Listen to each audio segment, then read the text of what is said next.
Bago ko po simulan ang ating kwento, ay huwag po sanang kalimutang mag-like at mag-subscribe bilang suporta sa ating channel. Umpisahan na natin ang kwento. Isang umaga noon nang gambalahin ng isang malakas na sigaw ang pag-aalmusal ng mga tao sa isang baryo ng San Lorenzo. Isang lalaki ang humihingi ng tulong. Diyos ko, anong nangyari sa asawa ko? Mga kapitbahay, tulungan niyo kami. Ang asawa ko, mga kapitbahay, tulong. Malakas na bulahaw ng pag-iyak at paghingi nito ng tulong habang yakap-yakap ang butot balat na bangkay ng asawa. Nagimbal naman ang mga taong sumaklolo nang makita ang sinapit ng kanyang asawa. Tuyot na tuyot ang katawan ng ginang. Nagmistulang isang tuyong puno ang katawan ng biktima. Nakadikit na sa buto ang nangulubot na balat dahil sa pagkaubos ng likido sa katawan. Nakatirik ang lubog ng mga mata at nakabuka ang bunganga.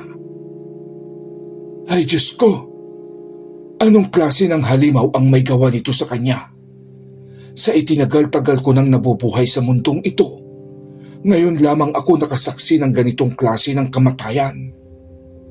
Turan ng isang matanda sa nanginginig nitong boses. Blanko ang lahat sa kung anong uri ng nilalang ang maaaring bumiktima sa ginang. Naging usap-usapan ng mga tao ang kaganapang iyon. Hindi naman kaya isang vampira ang may kagagawan ng pagpatay? Sa palagay niyo ka, Andoy, wika ng isang binata. Malabong isang vampira ang may gawa nun. Dahil wala namang palatandaan na kinagat sa leeg ang biktima. At kung vampira man ang may gawa, bakit natuyot ng ganun ang katawan ng babae? Samantala sa isang maliit na baryo ng Buena Vista, ay abala si Narding sa gawaing bahay nang makarinig siya ng magkakasunod na pagkatok sa pinto. Nang buksan niya ang pinto, ay bumungad sa kanya ang isang hindi kilalang lalaki. Pawisan at humihingal ito. Magandang araw sa iyo, Narding. Ako nga pala si Onyok, taga-Karatig na baryo. Magandang araw naman sa iyo, Onyok. Ano bang maipaglilingkod ko sa iyo? Tuloy ka sa loob at dito tayo mag-usap. Hihingi sana ako ng tulong sa iyo, Narding. Madalas kaming bisitahin ng aswang pagsapit ng gabi. 8 buwang buntis ang asawa ko at alam kong ang sanggol sa kanyang sinapupunan ang puntirya ng mga aswang. Ganun ba? Sige, Onyok. Papasyal ako sa inyo mamayang hapon. Mauna ka nang umuwi upang mabantayan mo ang iyong asawa. Kailangan ko pang maghanda at natitiyak kong mapapalaban ako. Maraming salamat, Narding. Aasahan ka namin mamayang hapon. Oo, makakaasa kayong darating ako. Nang makaalis ang panauhin, ay nagtungo ng silid si Narding. Kinuha nito sa aparador ang isang itak na tanso ang talim. Namana pa ni Narding ang itak sa kanyang yumaong ama na isa ring tanyag na mananabas noong kapanahunan nito. Humarap at lumuhod siya sa isang altar at nanalangin. Sinasambit niya ang mga orasyong tanging mga albularyo at antingero lamang ang nakakaunawa. Matapos ang pagdadasal ay inilagay na ni Narding ang itak sa kaluban at itinali iyon sa kanyang baywang. Bumulong din ang binata sa kanyang medalyon at inumpisahan ng tunguhin ang karatig na nayon. Takip silim ng marating ni Narding ang bahay nila Onyok. Salamat, Narding, at dumating ka. Tuloy ka. Maaari bang hindi ako pumunta? Alam kong nanganganib ang buhay ng iyong mag-ina. Anong oras ba madalas bumisita ang mga aswang, Onyok? Maya-maya lang, Narding, ay narito na ang mga iyon. Malalakas ang loob nila dahil malalayo pa ang pagitan ng mga kabahayan dito sa aming lugar. Napansin ko nga yan, Onyok. Sige, lalabas na muna ako. Sa labas ko sila aabangan dahil mararamdaman nila ang aking presensya kung dito ako sa loob ng bahay. Sa paglabas ni Narding ay agad siyang naghanap ng mapagkukublihang lugar. Sa likod ng isang punong mangga ang napili niyang pagtaguan upang magmanman. Makaraan ang halos kalahating oras ng paghihintay ay may natanawan siyang isang lalaking paparating. Mabagal ang ginagawang paglalakad ng nasabing lalaki. Palinga-linga iyon sa paligid. Nang sa pag-aakalang wala nang iistorbo sa gagawing pang-aaswang, ay nagtungo na ito sa madamong bahagi ng kalsada upang simulan ang pagbabagong anyo. Hinuhubad pa lamang ng lalaki ang kanyang damit nang may maramdaman itong papalapit na mga yabag sa kanyang kinaroroonan. Mabilis ang ginawa niyang paglingon sa kanyang likuran. Langhiya ka, Onyok. Akala ko kalaban. Anong ginagawa mo dito? Bakit ka pa sumunod? Inutusan ako ni Ama. Wala siyang tiwala sa iyo. Baka suluhin mo lang daw ang sanggol. Kalokohan. Sige, yamang narito ka na rin lang, ay ikaw na ang bahala sa lalaki at ako na ang bahala sa buntis.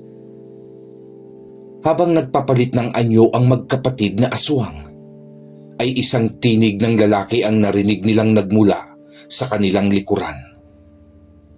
Napaangil ang magkapatid na aswang dahil sa naramdamang sakit ng katawan.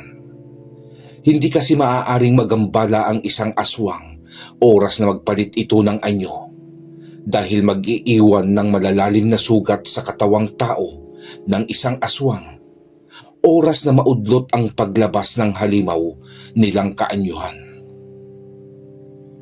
Hayop kang lalaki ka. Sino ka ba?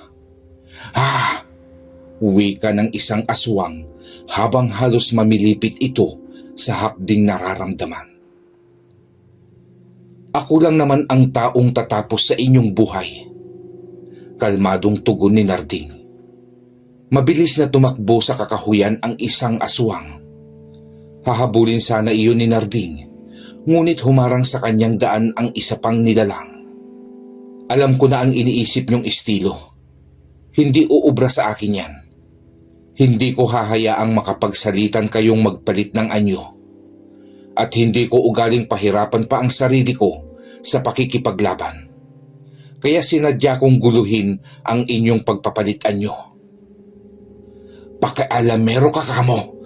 Buwisit ka! Nang mapansin ni Narding na unti-unti nang naghihilom ang napunit na balat at laman ng kaharap na aswang, ay mabilis na niya itong sinugod at pinaulanan ng pagtaga. Madaling nagapi ni Narding ang nilalang dahil sa hindi pa nito na ilalabas ang tunay niyang lakas. Nagawa niyang maputol ang kaliwang binti at kanang braso ng aswang. Nawalan ng balanse ang nilalang at pati hayang bumagsak iyon sa lupa. Hindi na nag-aksaya pa ng panahon si Narding. Agad niyang nilapitan ang nilalang at itinarak ang itak sa dibdib nito. Patayo pa lamang si Narding nang dambahin naman siya ng malaking aso. Nagpagulong-gulong na nagpampuno ang dalawa. Hawak ni Narding ang bahaging leeg ng napakalaking aso at pilit na inilalayo sa kanyang leeg ang matutulis na ngipin ng aswang. Magkakasunod na bira ng suntok ang pinatama ni Narding sa tagilirang dibdib ng nilalang. Napabitiw at malakas na napaangil ang aswang nang magawang mabalian iyon ni Narding ng tadyang. Nang makawala na si Narding ay mabilis niyang dinampot ang tumalsik niyang itak. Nilapitan niya ang nooy na mimilipit sa sakit at hirap sa paghingang nilalang. Huwag ka nang mag-alala at hindi na kita pahihirapan. Tulad ng kapatid mo ay igagawad ko na rin agad ang iyong kamatayan. Wika ni Narding at isang mabilis na pagtarak ng itak sa dibdib ng aswang ang kanyang ginawa. Matapos niyang mapaslang ang magkapatid na aswang, ay ibinuka niya ang bibig ng mga ito. Itinapat niya ang kanyang mga palad at inusal ang isang Latin na dasal. Nagliwanag ang mga palad ni Narding at hindi nagtagal ay lumabas ang isang itim na bato sa bibig ng mga aswang. Inilagay niya ang mga bato sa isang itim na telang supot at isinilid sa kanyang bulsa. Sumunod niyang ginawa ay sinunog niya ang katawan ng mga aswang. Matapos iyon ay bumalik siya sa bahay nila Onyok. Wala na kayong dapat katakutang aswang, Onyok. Matatahimik na ang pagbubuntis ng iyong asawa. Salamat, Narding. Maraming salamat. Makakatulog na rin kami ng maayos sa gabi. Magpapaalam na ako. Alagaan mong mabuti ang iyong mag-ina. At siya nga pala, isang malusog na batang lalaki ang inyong magiging anak. Wika ni Narding at naglakad na itong paalis. Habang papalabas ng baryo si Narding, ay nakasalubong niya ang isang matandang lalaki. Nakasalakot iyon kaya hindi niya iyon mamukaan. Nang makapagtalikuran na sila, ay huminto sa paglalakad ang matanda, sabay nagwika. Nararamdaman ko sa iyo ang presensya ng mga batong pagmamay-ari ng aking mga anak. Kalmadong turan ng matanda. Napahinto rin si Narding sa paglalakad nang marinig ang tinuran ng nakasalubong na matanda. Kung ganun, ay kailangan din kitang paslangin, tanda. Kailangan nang mahinto ang pagkalat ng inyong lahi at pamiminsala sa mga taong walang kakayahang ipagtanggol ang sarili sa tulad yung mga nilalang ng kadiliman. Wika ni Narding, sabay humarap din ito sa matanda. Kung sa inaakala mong ganun lang ako kadaling talunin, ay nagkakamali ka, binata. Yan din ang mga huling katagang sinabi ng pinaslang kong albularyo sa bayang ito. Maraming taon na ang nakakaraan. Nanlisik ang mga mata ni Narding matapos marinig ang sinabi ng matanda. Inilabas niya ang kanyang itak. Ito rin ba ang itak na gamit ng sinasabi mong albularyo, hatanda? Yan nga. Ang itak na may tansong talim. Paano yan napunta sa iyo? Ako lang naman ang apo ng albularyong napaslang mo noon. Kita mo nga naman ang panahon. Sinukuan na ni Ama ang paghahanap sa iyo para sana paslangin ka at maipaghiganti ang aking abuelo dahil sa galing mong magtago. Pero ngayon ay ikaw na mismo ang lumapit sa akin. Matapos ang palitan ng mga salita, ay tumahimik na ang dalawa. Nagpapakiramdaman sa mga susunod na magaganap sa kanilang pagitan. Umusal si Narding ng isang dasal pamproteksyon sa kanyang sarili. Ganon din ang ginawa ng matanda.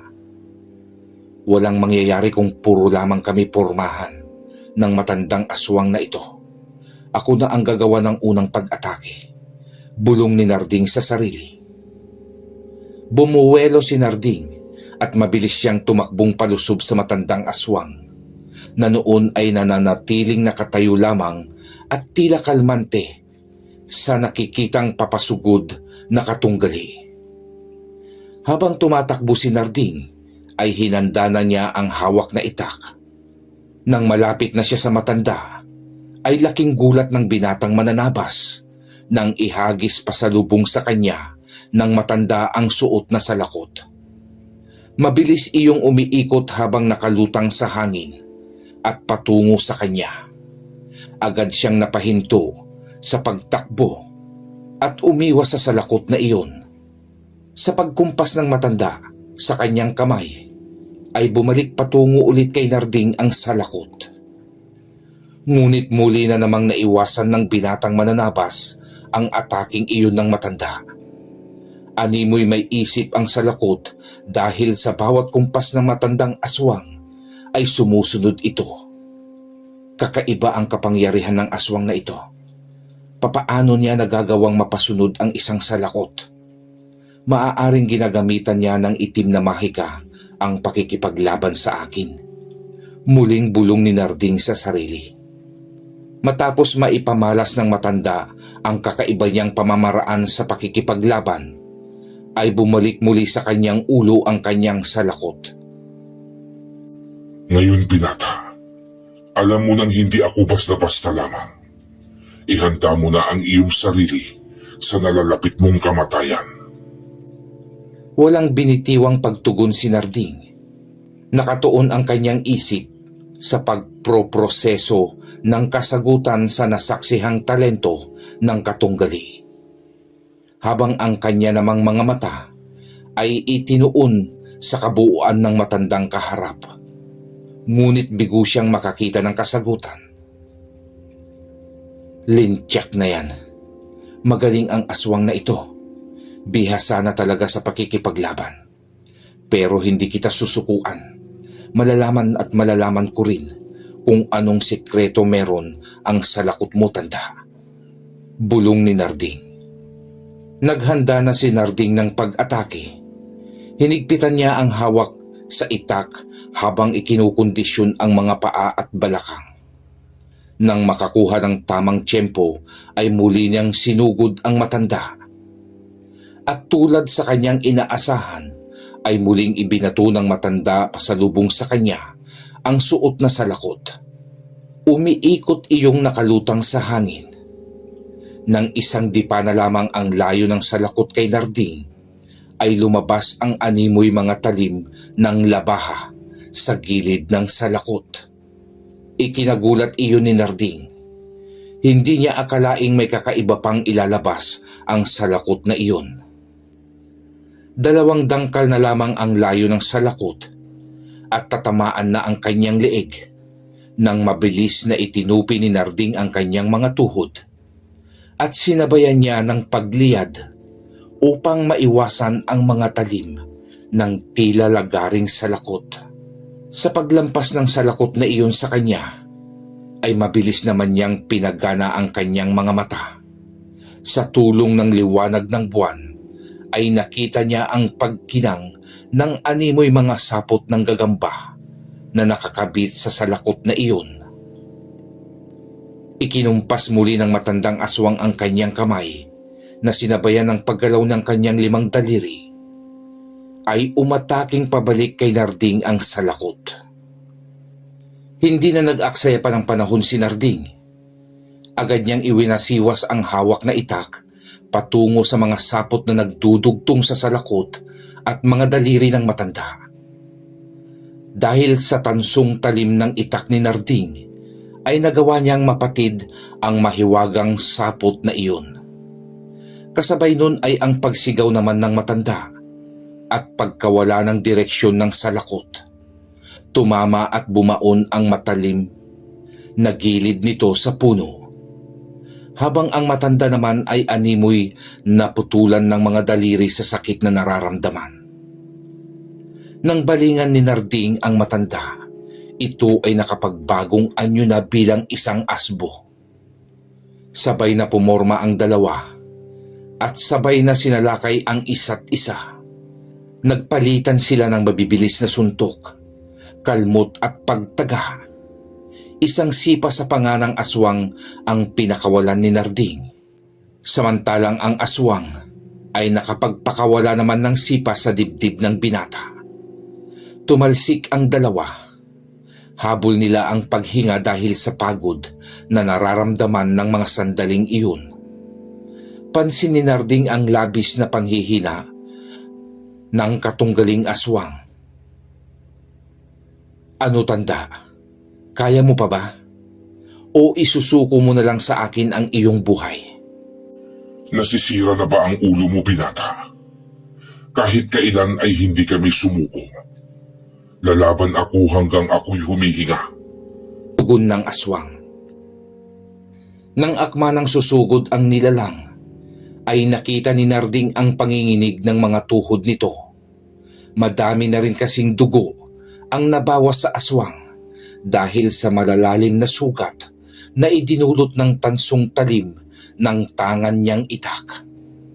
Ilang dipapa ang layo ng aswang kay Narding ay tumumba na ito. Nilapitan iyon ni Narding. Paano tanda? Magdasal ka na sa Panginoon mong demonyo dahil sa pagkakataong ito ay hindi ko maibibigay sa iyo ang awa.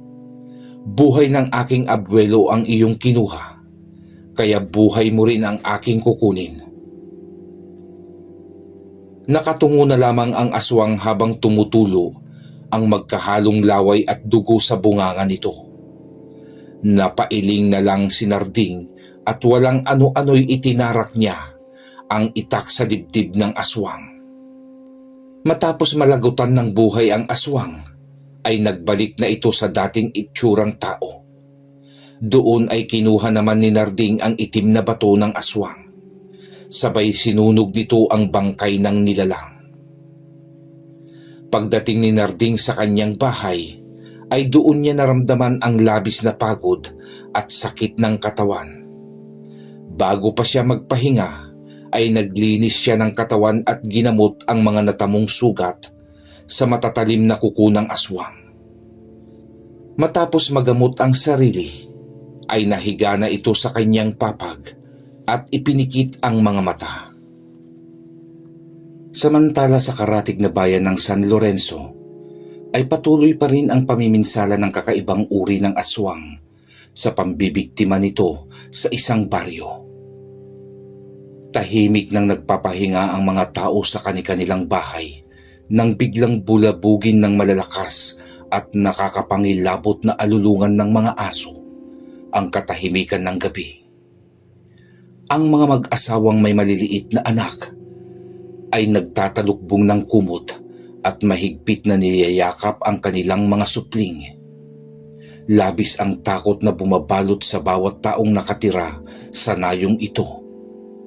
Ilang sandali pa ang lumipas at humupa na ang napakaingay na paligid. Ni isang aso sa kalsada ay hindi na nila naririnig na tumatahol o umaalulong.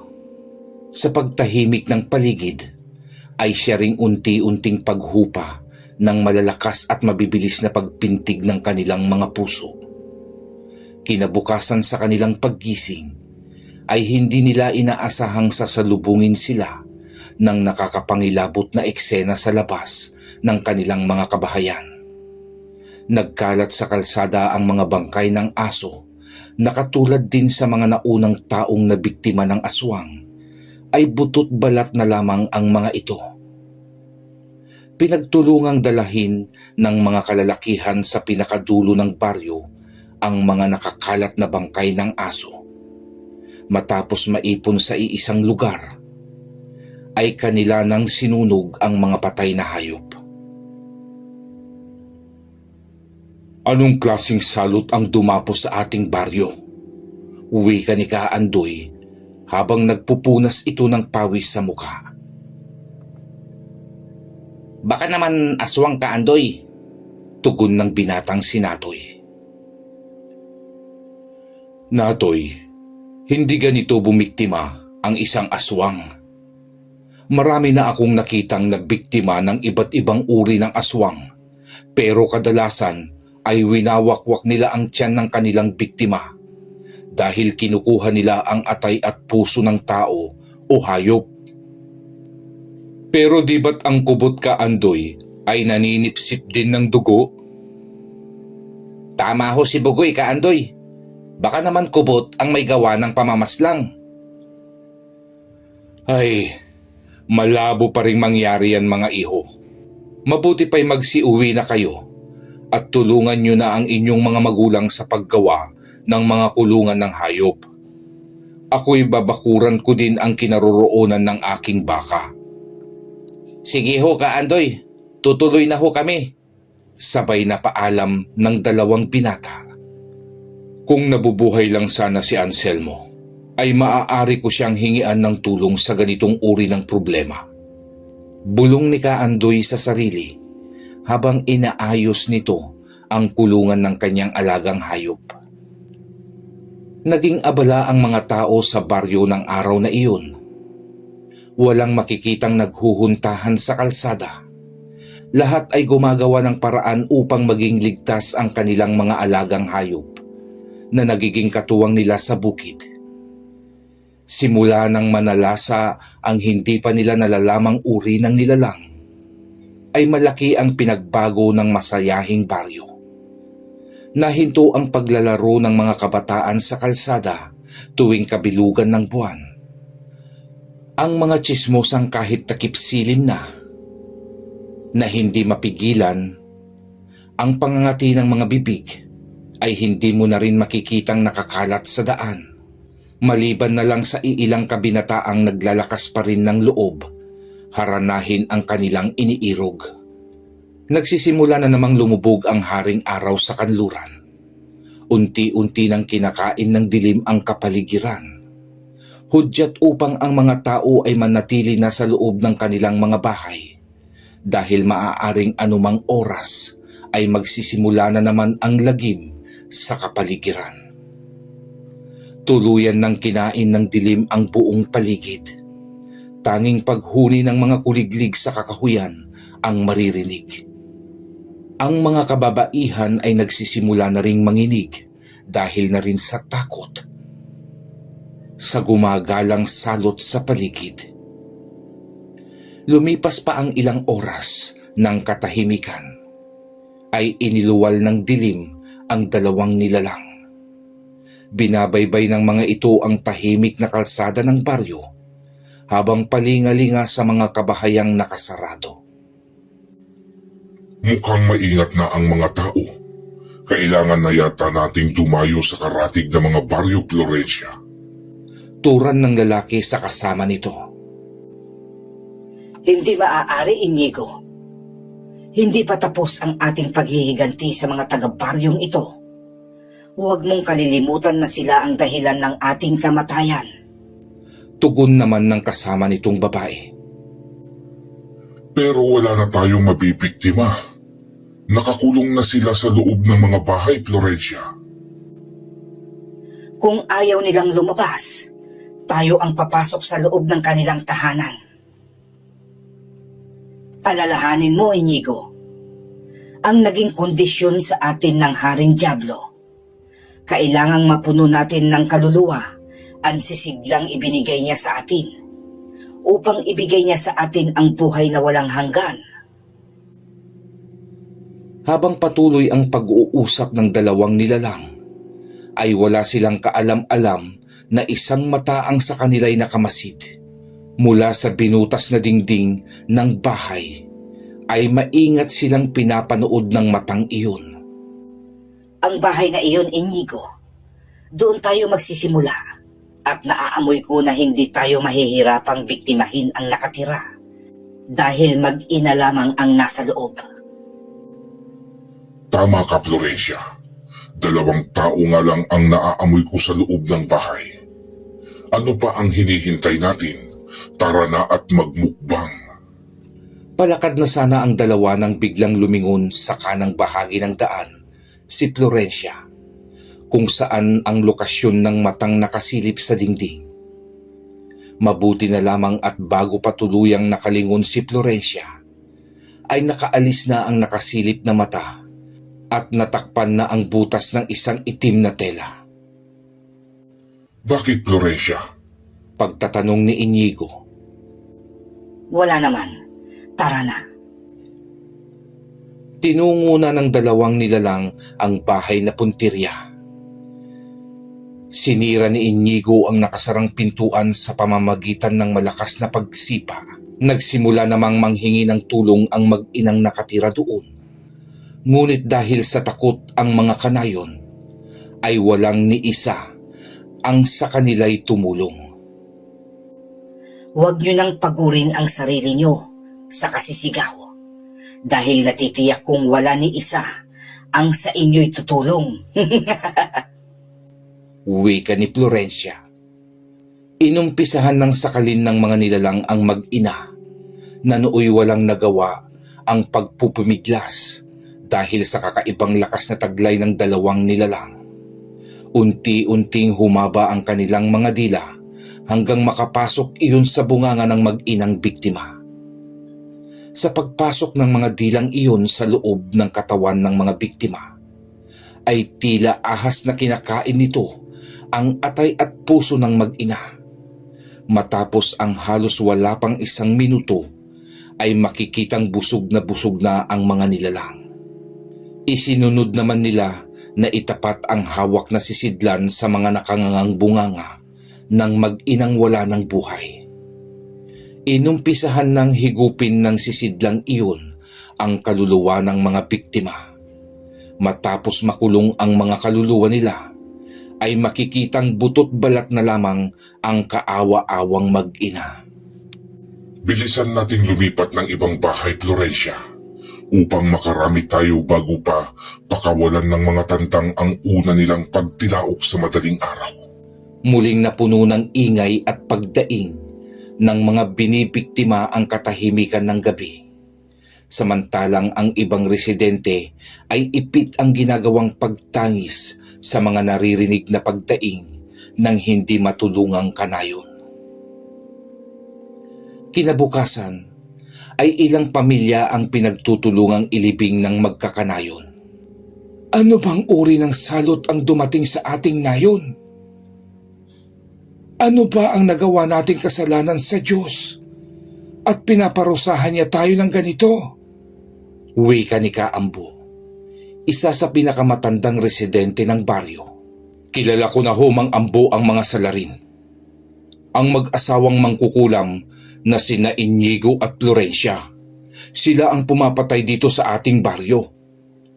Abay, nasisira na ba ang tuktok mo, ha, Andoy? Ilang taon na ang nakakalipas mula nang patayin ng mga taong baryo at ilibing sa sementeryo ang mag-asawang mangkukulam na iyon. Ngayon sasabihin mong sila ang pumapatay ng mga tao dito sa nayon? Totoo ang sinasabi ko, Mang Ambo. Kitang-kita ng mata ko ang mag-asawang Inigo at Florencia. Nakasilip ako sa dingding kagabi. Nagbabaka sakaling malaman ko kung sino ang salarin, at sa hindi ko inaasahan ay nakita ko silang nag-uusap malapit lamang sa aking bahay. Paghihiganti ang dahilan ng kanilang pagbabalik. Ayon kay Florencia, ay isinanla nila sa demonyo ang kanilang kaluluwa upang makapaghiganti at magkaroon ng buhay na walang hanggan. Diyos na mahabagin! At bakit sila pa ang may ganang maghiganti? Sila itong gumagawa ng kasamaan sa kapwa noong sila ay nabubuhay. Ilang tao dito sa baryo ang kinulam nila at pinatay. Matapos mailibing ang mga bangkay ng mga biktima, ay nag-uwian na ang mga tao. Sa bahay ni Kaandoy ay hindi ito mapakali. Parang may nag-uutos sa kanyang lumuwas ng Buena Vista at doon niya matatagpuan ang taong tutulong lutasin ang kanilang kinakaharap na suliranin. Pero sino ang lalapitan ko doon? Patay na ang kaibigan kong mananabas sa Buena Vista. Teka, hindi kaya na ipamana ni Anselmo ang kanyang agimat sa binata niyang anak? Tama. Wala namang masama kung magbabaka sakali ako. Wika ni Kaandoy sa sarili. Wala na itong inaksayang panahon at ura-urada na itong lumuwas ng Buena Vista. Pagdating niya sa bayan ng Buena Vista ay bahagya siyang nanibago. Marami nang nabago sa lugar. Marami nang nadagdag na gusali. Mabuti na lamang at hindi pa rin nababago ang mga daan. Tinuntun niya ang daan patungo sa bahay ng kaibigan. Sa tulong ng pagtatanong-tanong ay narating niya ang pakay na bahay. Tao po! Magandang tanghali po! Pagtawag nito. Nang bahagya siyang nagulat at napaigtad nang may magsalita sa kanyang likuran. Sino ho sila? Ano hong kailangan nyo? Sa paglingon ni Kaandoy ay nakita niya ang isang binatang matangkad at makisig ang nakatayo sa kanyang likuran. Ako si Andoy.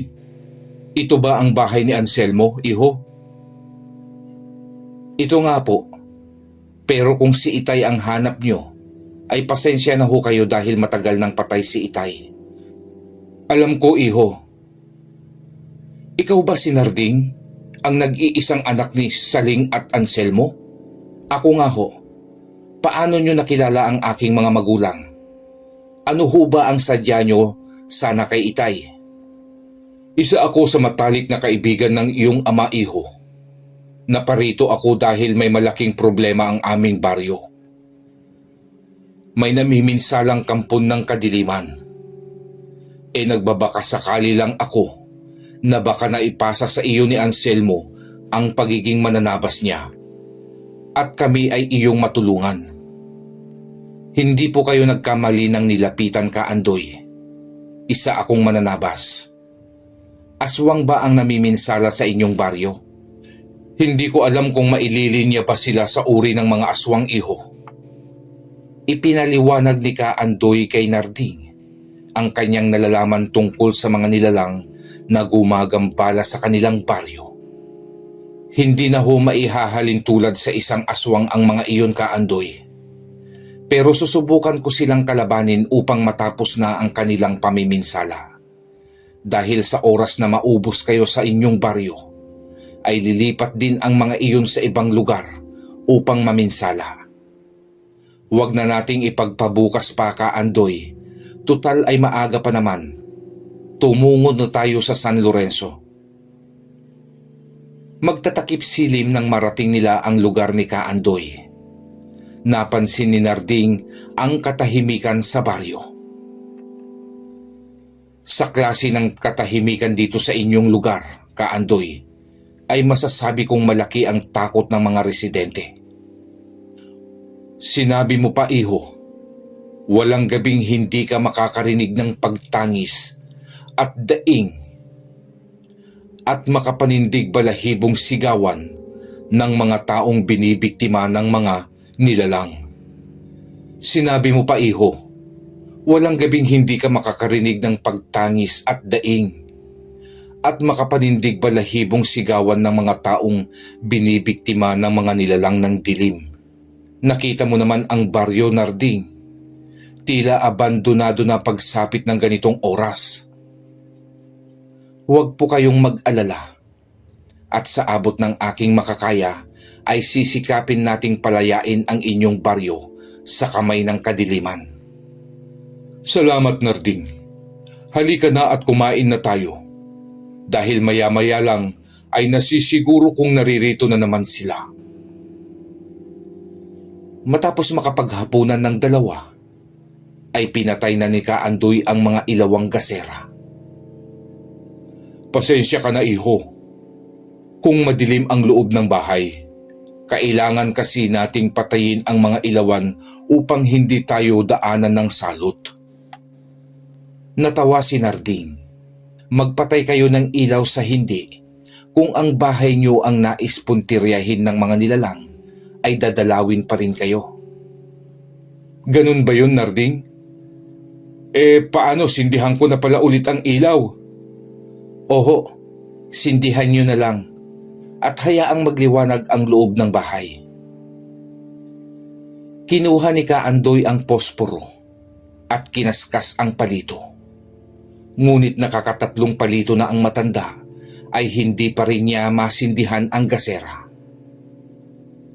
Ako na ho ang magsisindi ng ilawan, Kaandoy. Maupo na lamang po kayo at pakalmahin ang inyong sarili. Alisin niyo na ang takot.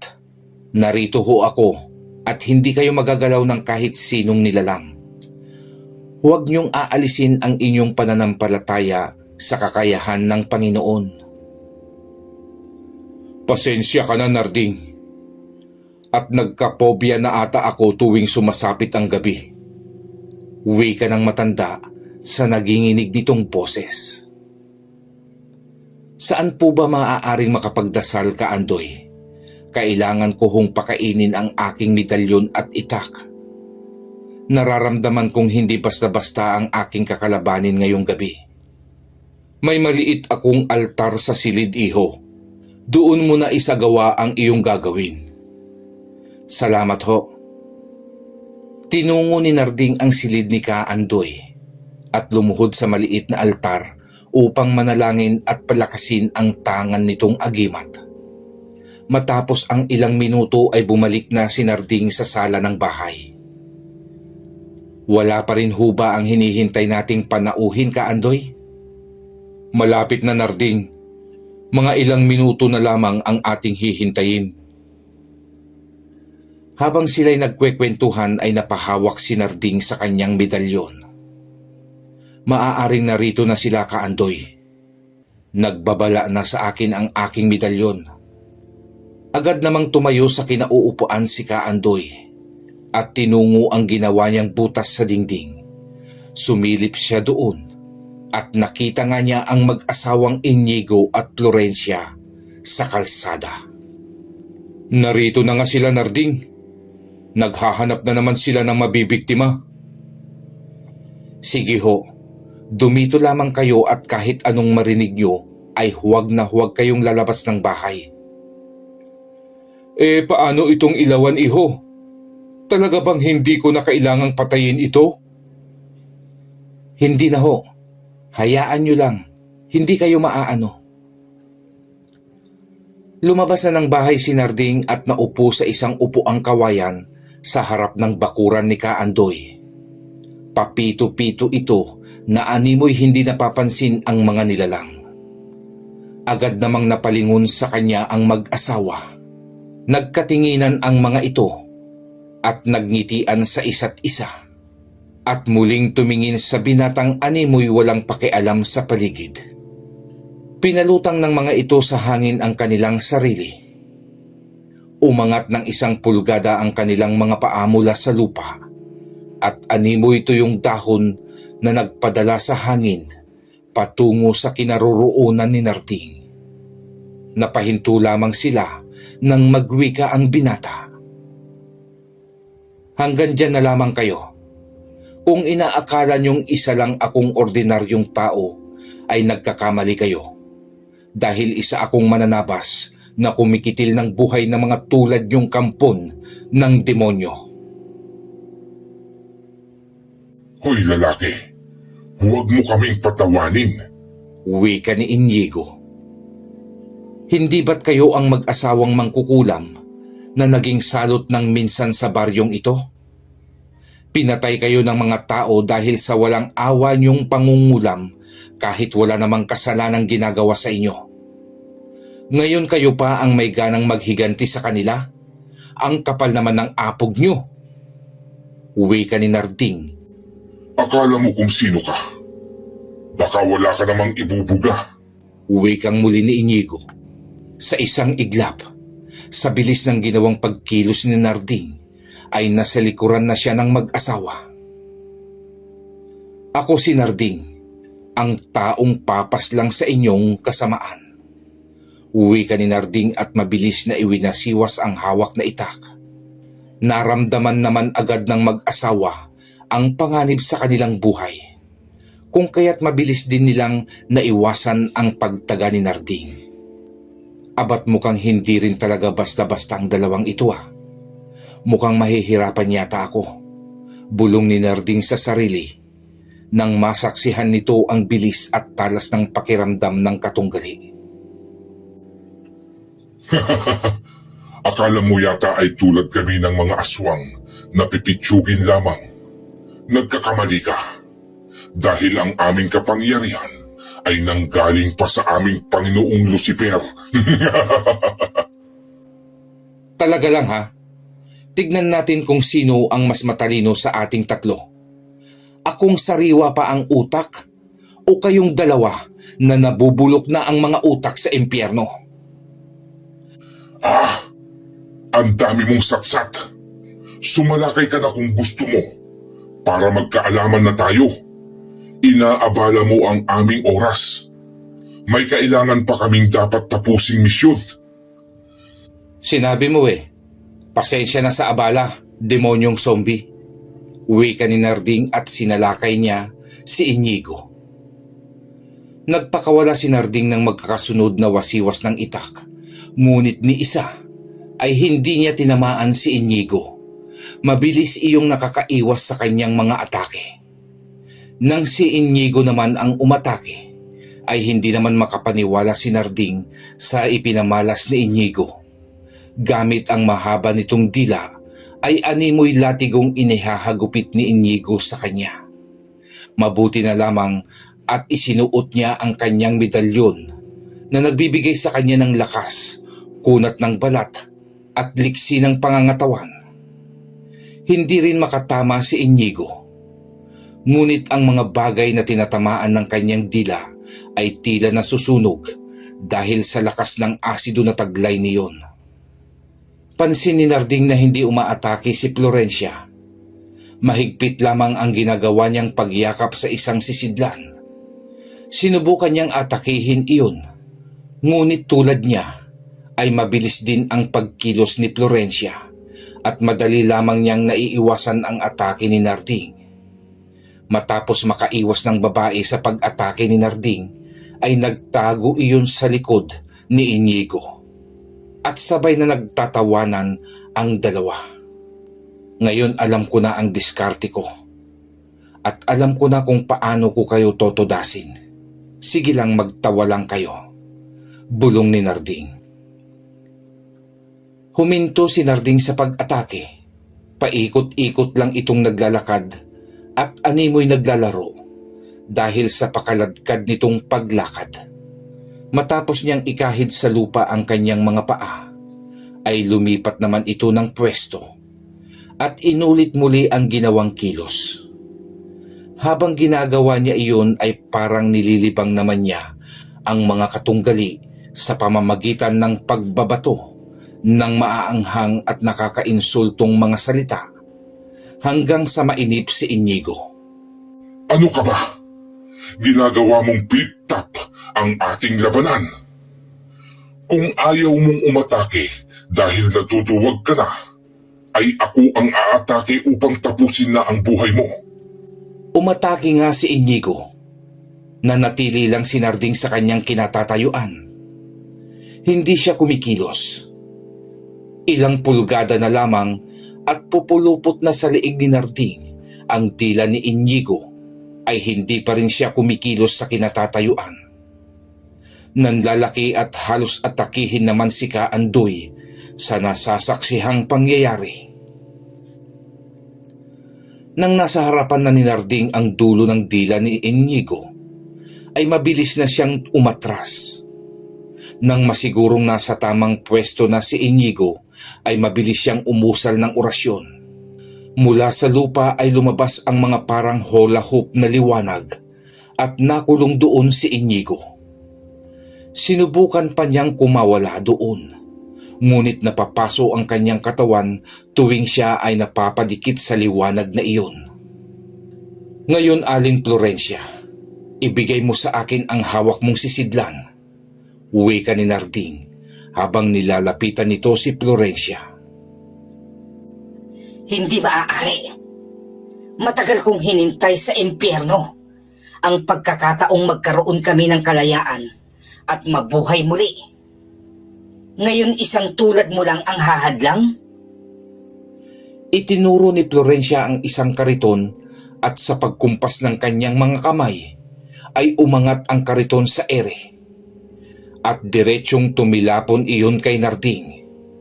Ngunit laking gulat ni Florencia nang saluhin ng isang kamay ni Narding ang kariton at biglang ihampas sa kanya. Sa pagkataranta ay ginamit ni Florencia ang dalawa nitong kamay upang pigilan ang kariton, ngunit sa lakas ng puwersa niyon ay tumilapon siya at bumagsak sa inumang napatibong ni Narding. Nang makita ni Narding na nakapasok ang katawan ni Florencia sa ginawang patibong, ay inusal niyang muli ang orasyon at nakulong doon ang babae. Dinampot ni Narding ang sisidlang nahulog. Huwag mong pakialaman yan. Sa amin yan. Yan ang susi upang magkaroon kami ng buhay na walang hanggan. Wika ni Florencia. Pasensyahan na tayo, pero ngayong gabi ay tatapusin ko na ang inyong kasamaan upang mapalaya na sa paghihirap ang mga tao sa baryong ito. Huwag niyo nang pangarapin pang magkaroon ng habang buhay dahil ngayong gabi ang huling buhay na ibinigay sa inyo ng dyablo.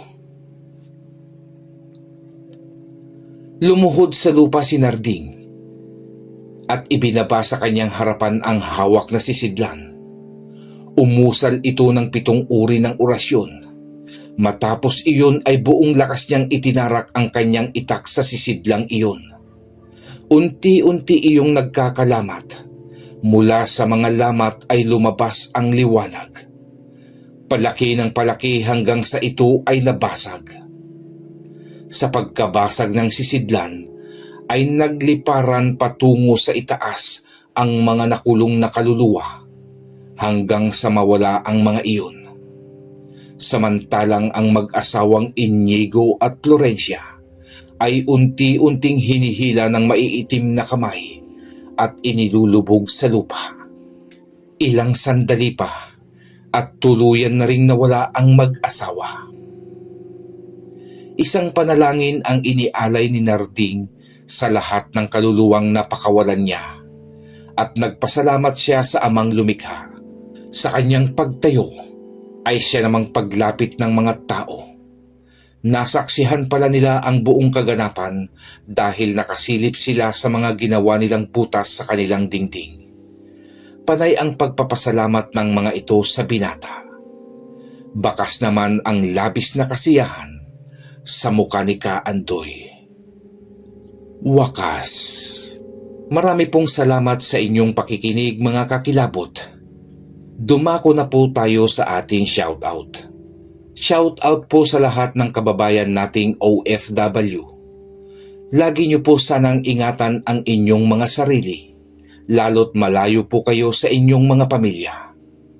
Shoutout din sa ating mga kakilabot na sina Emiliano Rapols, Elsa Gonzalez, Emil Bautista, Domingo Dades, Maya Saad, Tahani Vlog, Serminio Daitol, Narceli Enderes, Carmelita Pruna, Angel Hermid, Daisy Orahay, Raisa Edoria, Marisa Pinca, Charlene Gumansing, John de Guzman, Ason Angeles,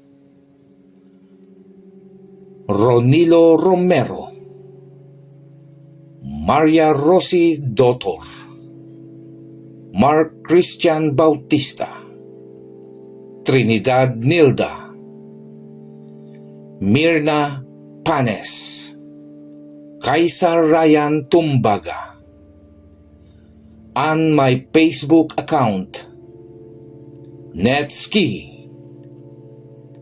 Grace Amora, Neri Coyones from Bahrain, Novi Dagale from Santa Rosa, Laguna, Miriam Livelt, Mikoko from Bukidnon, Jerry Villaflor, Pedro Tampos, Michael Marcelo, Jenibin Castro, Emily Masangkay, Team Roblox, Mika, Laika, and DJ, Roderick Soriano, Cristina Arieta, Ann Briggs, Matim Nario, Marieta Flores, Corazon Clemente,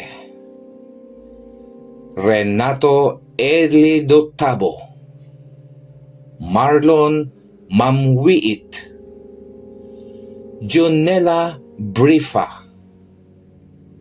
Joel Jimenez, Chona Sotis, Ailshe Greb, DB Siblings, Channel Alvarez,